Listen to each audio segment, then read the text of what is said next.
ഇന്നേക്ക് മങ്കാത്ത് ഇറങ്ങിയിട്ട് 13 വർഷമായി. ഞാൻ ഈ ഒരു സിനിമ പലതവണ കാണാമെന്ന് വിചാരിച്ചെങ്കിലും കാണാൻ പറ്റിയിട്ടുണ്ടായിരുന്നില്ല. ഞാൻ ഇന്നാണ് ഈ ഒരു സിനിമ കണ്ടത്. അപ്പോൾ ഈ ഒരു സിനിമയെ കുറിച്ച് എൻ്റെ ഫ്രണ്ട്സൊക്കെ പലരും പറഞ്ഞ് ഞാൻ കേട്ടിട്ടുണ്ട്. കാരണം വെങ്കട് പ്രഭു ഡയറക്ട് ചെയ്തതിൽ ഇതിനെ വെല്ലാനായിട്ടൊരു പടല എന്ന് പറഞ്ഞ് കേട്ടിട്ടുണ്ട്. പിന്നെ അജിത്തിനെ പ്രസന്റ് ചെയ്തതിൽ വേറെ ഒരു രീതി ഈ ഒരു പടത്തിലാണ്. പിന്നെ തമിഴിൽ തന്നെ വന്ന വില്ലന്മാരിലെ വില്ലൻ ക്യാരക്ടേഴ്സിൽ തന്നെ ഒരു ഡിഫറെന്റ് ടൈപ്പ് ഇതാണ്. പിന്നെ യുവൻ ശങ്കർ രാജ മ്യൂസിക്. കാരണം ഈ ഒരു സിനിമയെ കുറിച്ച് പറയാനായിട്ട് വാക്കുകളിൽ എത്തുന്നത് അത്രയധികം ആൾക്കാർ പലരും സംസാരിച്ചിട്ടുണ്ട്. അപ്പോൾ ഇന്ന് ഞാൻ ഞാനുള്ള പല മൂവി വാട്സാപ്പ് ഗ്രൂപ്പുകളിലൊക്കെ നോക്കിയിട്ടുണ്ടെങ്കിലും ഭയങ്കര ഈ ഒരു സിനിമയുടെ ആനിവേഴ്സറി ബന്ധപ്പെട്ടുള്ള ഇതായിരുന്നു. അപ്പോൾ ഞാൻ ഇന്നെങ്കിലും ഇത് കാണണമെന്ന് വിചാരിച്ചാൽ അങ്ങനെയാണ് ഞാൻ ഈ സിനിമ കണ്ടത്. ഞാനിപ്പോൾ ഈ ഒരു സിനിമയെ കുറിച്ച് പറയുമ്പോൾ നിങ്ങൾ ആലോചിക്കേണ്ട, കാരണം നിങ്ങളെല്ലാവരും മിക്ക ആൾക്കാരും കണ്ടുള്ള സിനിമയാണിത്. ഇതിനെക്കുറിച്ച് ഇതിന് ഞാൻ പറയണമെന്നില്ലെങ്കിൽ ഇതിന് കാണണം.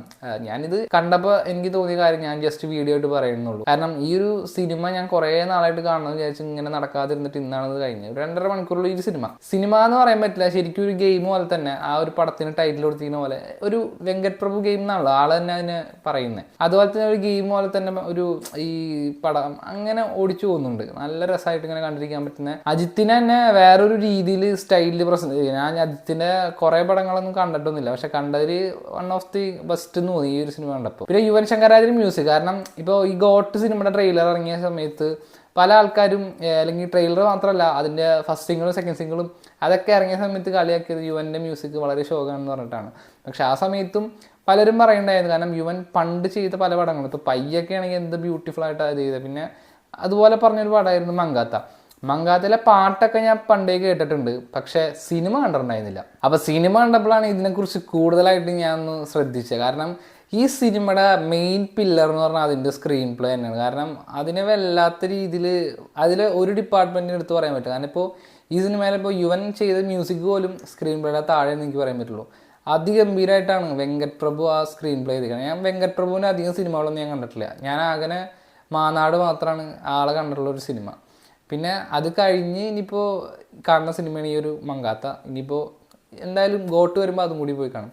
അതല്ലാതെ ഞാൻ വെങ്കട് പ്രഭുവിൻ്റെ അധികം പടങ്ങളൊന്നും ഞാൻ കണ്ടിട്ടൊന്നുമില്ല. അപ്പോൾ ഞാൻ കണ്ടതിൽ കിളി പോയ ഒരു ഐറ്റം എന്ന് വേണമെങ്കിൽ പറയാം മങ്കാത്ത. അങ്ങനത്തെ രീതിയിൽ അത് പ്രസൻറ്റ് ചെയ്തിട്ടുണ്ട്. എന്തൊരു ഫാസ്റ്റ് മൂവ്മെൻറ്റിൽ ആ പടം ഇങ്ങനെ പോയിക്കൊണ്ടിരിക്കുന്നത്. 2011 തമിഴിൽ ഇങ്ങനത്തെ ഒരു പടമൊക്കെ വന്നത് ഞാൻ ശ്രദ്ധിച്ചിട്ട് പോലും ഉണ്ടായിരുന്നില്ല. പലപ്പോഴും കേട്ടിട്ടുണ്ടായിരുന്നെങ്കിലും വളരെ വൈകിയാണ് ഞാൻ ഒരു സിനിമ കണ്ടത്. അപ്പോൾ 13 വർഷം കംപ്ലീറ്റ് ചെയ്തു. ഇപ്പോൾ ഈ ഒരു സിനിമ ഇപ്പോൾ ഇറങ്ങാൻ നിൽക്കുന്നതിൻ്റെ ഒരു 3-4 ദിവസം കഴിഞ്ഞിട്ടുണ്ടെങ്കിൽ ഇനി ഗോട്ട് എന്ന് പറഞ്ഞ സിനിമയും കൂടി ഇറങ്ങുകയാണ്. അപ്പോൾ ഗോട്ടിൻ്റെ ആ ഒരു സിനിമയിൽ ഒരു ഡയലോഗ് ഉണ്ടല്ലോ, മറ്റേ ഇനിമേ കുടിക്ക് കൂടാതെ, അത് ഈ ഒരു സിനിമയിൽ നിന്ന് വെങ്കട് പ്രഭു എടുത്തിരിക്കുന്ന ഡയലോഗാണ്. അപ്പോൾ ഈ അടുത്ത് ഒരു ഇൻ്റർവ്യൂവിലും വെങ്കട് പ്രഭു തന്നെ പറഞ്ഞു, കാരണം ഇനി തലയുടെ നെക്സ്റ്റ് വരാൻ പോകുന്ന വിജയമറച്ചി എന്ന് പറഞ്ഞ ആ ഒരു സിനിമയിൽ ഇതുമാതിരി തന്നെ വിജയുടെ ഏതോ ഒരു പഴയ സിനിമയുടെ ഡയലോഗും കൂടി ഇട്ടിട്ടുണ്ടെന്ന്. അതായത് അവർ മ്യൂച്വലി അവരുടെ പടങ്ങളിലെ ഡയലോഗ്സ് എല്ലാം ഷെയർ ചെയ്തൊക്കെ ചെയ്യുന്നുണ്ട്. പക്ഷേ ഫാൻസുകാർ ഇപ്പോഴും അടി കൂടിക്കൊണ്ടിരിക്കും. കാരണം നമ്മുടെ നാട്ടിൽ ഇവിടെ മമ്മൂട്ടി മോഹൻലാൽ എന്ന് പറഞ്ഞ തല്ല് കൂടണ പോലെയാണ് തമിഴ്നാട്ടിൽ ഈ തല പിന്നെ വിജയ്, അതായത് നെക്സ്റ്റ് ജനറേഷൻ രീതിയിൽ രജനീകാന്തും കമലും കഴിഞ്ഞാൽ പിന്നെ വരുന്ന നെക്സ്റ്റ് ജനറേഷൻ ഇവരാണല്ലോ. അപ്പോൾ അവരെ രീതിയിൽ ഇങ്ങനെ ഭയങ്കര ഫാൻ ഫൈറ്റാണ്. ഇപ്പോഴും അജിത്തിന് വലിയ പടങ്ങളൊന്നും ഇല്ലെങ്കിലും അജിത്തിന് വലിയൊരു ഫാൻ ഫോളോയിങ് തമിഴ്നാട്ടിലുണ്ട്.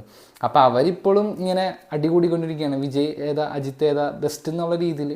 അപ്പോൾ അതിൽ അവർ തമ്മിൽ ഏറ്റവും നല്ല രീതിയിലാണ് പോയിക്കൊണ്ടിരിക്കുകയാണ്. ഇനിയിപ്പോൾ ഗോട്ട് വരുമ്പോഴും എന്തൊക്കെയോ സർപ്രൈസസ് ഉണ്ട്. കാരണം ഒന്ന് വെങ്കട് പ്രഭുവിൻ്റെ ഒരു പടമാണ്, പിന്നെ വെങ്കട് പ്രഭു തലയുടെ ഭയങ്കര എന്താ പറയുക അങ്ങനത്തെ ഒരു മനുഷ്യനാണ് വെങ്കട് പ്രഭു. അപ്പോൾ എന്തെങ്കിലുമൊക്കെ സർപ്രൈസസ് എന്തായാലും വെങ്കട് പ്രഭു ആ പടത്തിൽ വെച്ചിട്ടുണ്ടാവും. അപ്പോൾ ഗോട്ടിനി വരുമ്പോൾ കാണാം എന്തെങ്കിലും ഈ ഒരു മങ്കാത്ത എന്ന് പറഞ്ഞ പടത്തിൽ നിന്ന് അങ്ങനെ ചൂണ്ടിയിട്ടുണ്ടോന്ന്.